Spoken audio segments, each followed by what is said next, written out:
Cuaca buruk yang melanda Kabupaten Buleleng memicu banjir, tanah longsor, dan pohon tumbang. Bencana ini segera direspon dan ditangani Badan Penanggulangan Bencana Daerah Kabupaten Buleleng.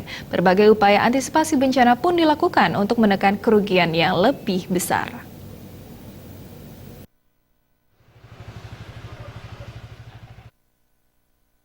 Akibat cuaca ekstrim yang melanda Kabupaten Buleleng, bencana seperti tanah longsor dan pohon tumbang terjadi di desa Git-Git Januari lalu. Meskipun skala bencana masih tergolong ringan, bencana mengakibatkan terganggunya akses jalan.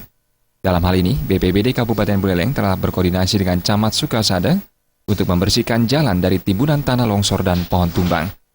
Saat ini, jalan di desa Git-Git kembali bisa diakses. Kepala Bidang Kedaruratan dan Logistik BPBD Kabupaten Buleleng, Iketut Sensus menyatakan, pihaknya menghimbau pengguna jalan senantiasa berhati-hati karena hujan deras disertai angin kencang sering terjadi. Hujan deras mengakibatkan jalan menjadi lebih licin dan rawan kecelakaan. Jalur Singaraja dan Pasar utamanya di Desa Geger itu menurut edaran Bapak Bupati untuk skala ringan itu bisa ditangani oleh kecamatan. Dan waktu dulu sekitar bulan Januari ada tanah longsor itu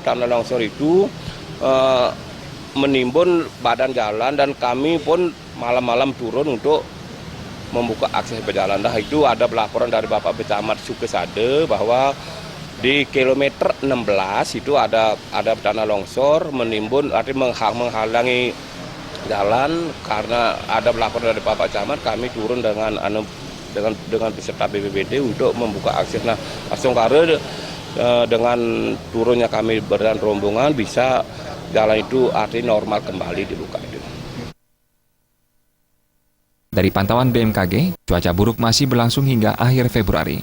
Masyarakat diminta tetap waspada, mengingat Buleleng masih rawan bencana. Kewaspadaan ini diharapkan mencegah jatuhnya korban jiwa.